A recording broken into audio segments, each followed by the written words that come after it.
what do you have to work on today? I have a first draft of my paper for my communications class. We had a pretty broad prompt. It was just about writing about any phenomena that we've seen in with communications in the world today. All right, well, why don't you show it to me? Okay.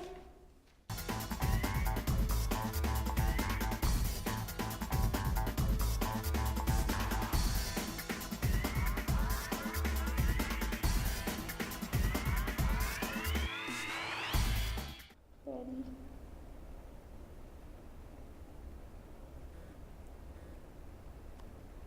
So what did you think? Did that make sense?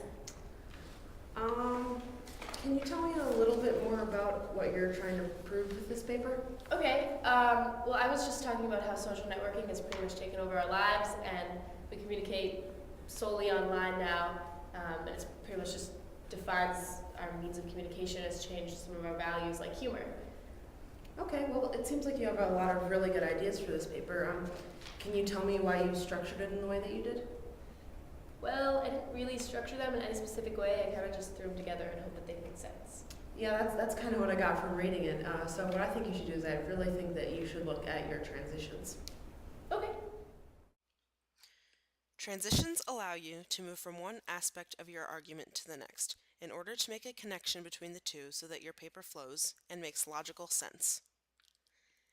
An easy way to do this is including solid introduction and conclusion sentences that relate your ideas back to your thesis.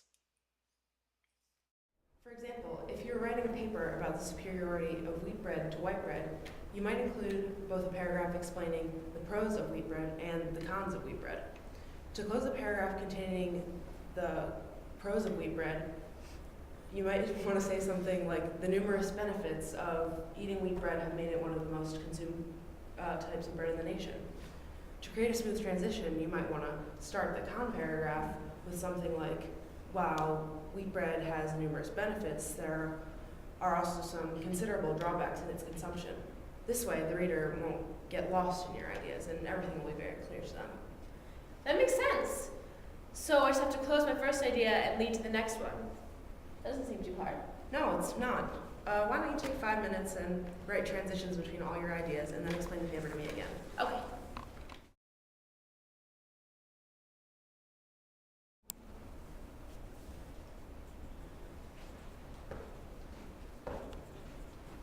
All right, let's see what you can come up with. Okay.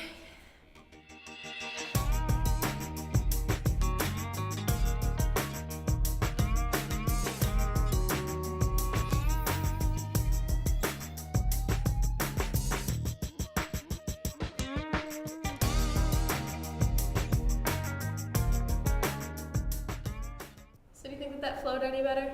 Yeah, I think that you really are understanding transitions and that it's going to turn out to be a really solid draft. I think you're on the right track.